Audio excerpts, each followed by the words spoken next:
बिस्मिल्लाहिर्रहमानिर्रहीम। आज हम एक्सरसाइज नंबर 1.5 के क्वेश्चन नंबर 1, 2 और 3 को सॉल्व करेंगे। क्वेश्चन नंबर 1 में डिटर्मिनेंट मालूम करना है। तो फर्स्टली मैट्रिक्स ए गिवन है 5, 6, -4, 1। तो इसका डिटर्मिनेंट मालूम करना है। तो मैट्रिक्स के स्क्वायर ब्रैकेट्स को हम लाइन में तब्दील करेंगे। 5, 6, -4, 1। अब उसको मालूम करने का तरीका ये है कि हम क्रॉस मल्टीप्लिकेशन करते हैं।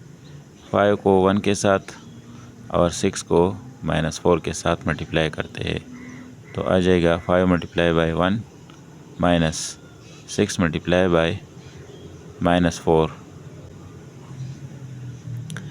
5 1 दा 5 और माइनस माइनस प्लस 6 4 दा 24। अब 5 प्लस 24 से आ जाएगा 29। तो ये मैट्रिक्स ए का डिटर्मिनेंट था। अब मैट्रिक्स बी है।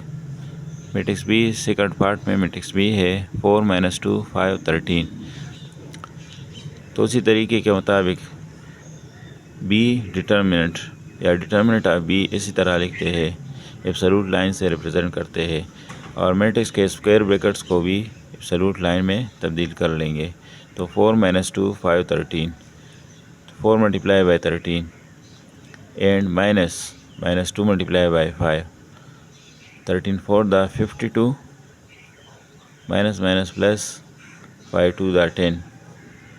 तो 52 प्लस 10 से आ जाएगा 62। अब पार्ट नंबर 3 में मैट्रिक्स सी है 11 7 -6 5। तो सी डिटर्मिनेंट मालूम करेंगे, उसी तरीके के मुताबिक प्रेजेंट करेंगे सी डिटर्मिनेंट को। अब क्रॉस मल्टीप्लिकेशन करते हैं। 11 multiply by 5 and 7 multiply by -6। तो 11 मल्टीप्लाई बाई 5 एंड माइनस दरमियान में माइनस लगेगा, 7 मल्टीप्लाई बाई -6। 11 5 दा 55, 11 5 दा 55 माइनस माइनस प्लस 7 6 दा 42। अब 2 और 5 7 और 4 और 5 9। तो ये हमारे साथ आंसर है। अब पार्ट नंबर 4 यानी डी में 5 6 -8 -9 इसका डिटर्मिनेंट मालूम करते हैं। तो उसी तरीके से रिप्रेजेंट करते हैं मैट्रिक्स की डी का डिटर्मिनेंट, यानी D determinant is equal to 5 6 -8 -9। 5 को -9 के साथ मल्टीप्लाई करते हैं, दरमियान में माइनस होगा, और 6 को -8 के साथ मल्टीप्लाई करते हैं, 6 मल्टीप्लाई बाय -8। 5 9 दा माइनस प्लस माइनस माइनस 5 9 दा 45 माइनस माइनस प्लस 6 8 दा 48। -45 प्लस 48 से आ जाएगा +3। पार्ट नंबर ई में यानी 5th में 2p - 3q r and -s, इसी को डिटर्मिनेंट से इसका डिटर्मिनेंट मालूम करते हैं। तो इसी तरीके से रिप्रेजेंट करते हैं determinant of E 2p - 3q r -s। 2p - s के साथ मल्टीप्लाई होगा, 2p मल्टीप्लाई बाय -s और -3q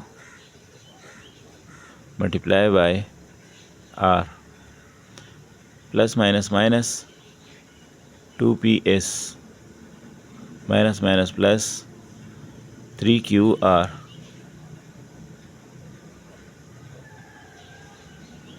तो ये अनलाइक टर्म्स है ps एंड qr, तो प्लस नहीं होंगे। बस सिर्फ इतना करते हैं कि प्लस को पहले लिखते हैं और माइनस को बाद में लिखते हैं।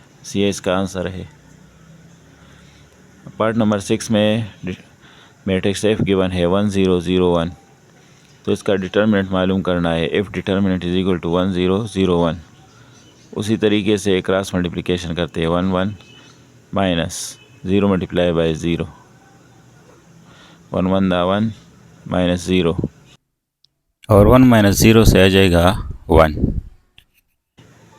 पार्ट नंबर 7 में जी मैट्रिक्स गिवन है 6 -11 -1 -3। तो उसी तरीके से डिटर्मिनेंट मालूम करते हैं। क्रॉस मल्टीप्लाई करते हैं 6 और -3 को, -11 मल्टीप्लाई बाय -1, तो प्लस माइनस माइनस 18, और अब ये माइनस माइनस प्लस और प्लस माइनस माइनस, यानी 3 माइनस मल्टीप्लाई में है तो आ जाएगा माइनस 11 1 दा 11, -18 -11 तो आ जाएगा -29।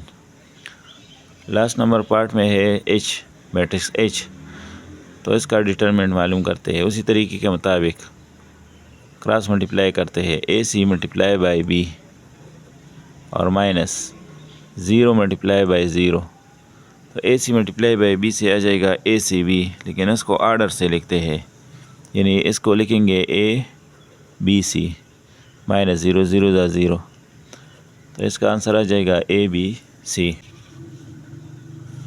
अब क्वेश्चन नंबर 2 में मालूम करना है कि कौन से मैट्रिसेस सिंगुलर है और कौन से नॉन सिंगुलर। तो सिंगुलर और नॉन सिंगुलर मालूम करने के लिए हम डिटरमिनेंट मालूम करते हैं, डिटरमिनेंट ऑफ ए मालूम करते हैं 5 3 2 1।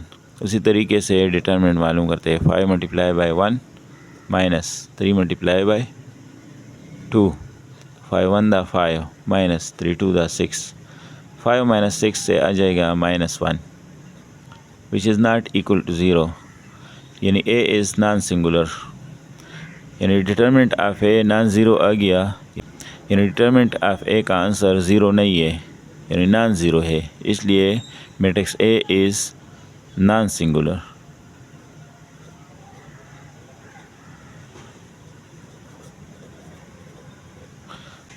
अगर मैट्रिक्स का डिटरमिनेंट ज़ीरो आ जाए तो फिर मैट्रिक्स सिंगुलर होगा। मैट्रिक्स बी गिवन है 3 -6 -2 4, तो इसका डिटरमिनेंट मालूम करते हैं 3 मल्टीप्लाई बाई 4 -6 मल्टीप्लाई बाई -2, 3 4 दा 12, और 3 माइनस पर मल्टीप्लिकेशन में है तो आ जाएगा -6 2 दा 12, यानी माइनस माइनस प्लस और प्लस माइनस माइनस, 12 - 12 से आ जाएगा 0। अब इसका आंसर 0 आ गया, तो matrix B is singular matrix. जब 0 आंसर आ जाए डिटरमिनेंट तो वो मैट्रिक्स सिंगुलर होगा।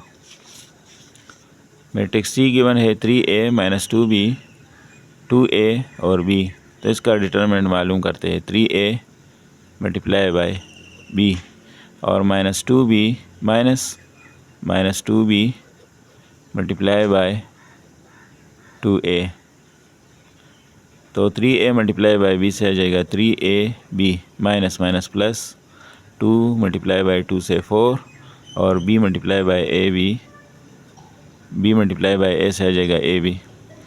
अब 3AB + 4AB, तो लाइक टर्म है इसलिए इसके कोएफिशिएंट प्लस करते हैं, तो आ जाएगा 7AB।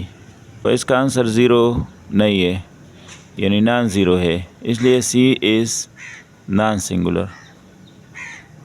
तो ये हमारे साथ नॉन सिंगुलर मैट्रिक्स है। अब मैट्रिक्स D -3 6 2 -4, तो इसका डिटरमिनेंट मालूम करते हैं। उसी तरीके के मुताबिक -3 और -4 को मल्टीप्लाई करते हैं और -6 मल्टीप्लाई बाई 2, तो माइनस माइनस प्लस 3 4 दा 12 -6 2 दा 12, 12 - 12 से आ जाएगा 0, तो आंसर 0 आ गया, इसलिए matrix D is singular matrix.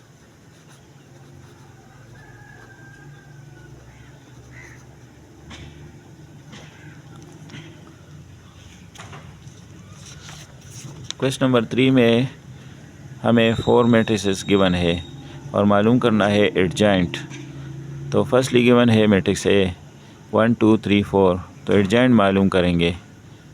तो फर्स्ट डायगोनल को के एलिमेंट्स आपस में चेंज हो जाएंगे, तो 4 1 की जगह आ जाएगा और 1 4 की जगह, यानी आपस में चेंज हो जाएंगे।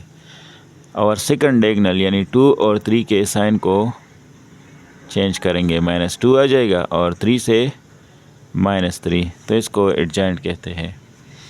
अब मैट्रिक्स B गिवन है -3 3 -1 2, तो फर्स्ट डायगोनल के एलिमेंट्स आपस में चेंज कर लें, 3 -3, और -1 और 2 का साइन हम चेंज करेंगे। -1 का साइन चेंज कर ले तो 1 आ जाएगा और 2 का साइन चेंज कर ले तो -2 आ जाएगा। अब मैट्रिक्स सी में गिवन है 3 -4 3 1, तो एडजॉइंट ऑफ सी मालूम करना है। तो 3 1 को चेंज कर ले तो आ जाएगा 1 3, और -4 और 3 के साइन को चेंज करें तो -4 का साइन चेंज करके +4 आ जाएगा, और 3 का साइन प्लस है तो उसके चेंज कर ले तो -3 आ जाएगा। ये एडजॉइंट ऑफ सी है। अब एडजॉइंट ऑफ डी मालूम करना है। -3 6 2 -4, तो -4 और -3 को चेंज कर ले तो -4 और -3 ये दोनों चेंज हो गए। अब 6 और 2 का साइन चेंज कर ले तो 6 का साइन प्लस है तो वो माइनस हो जाएगा, और 2 का साइन भी प्लस है तो वो माइनस हो जाएगा। तो ये एडजॉइंट ऑफ डी है।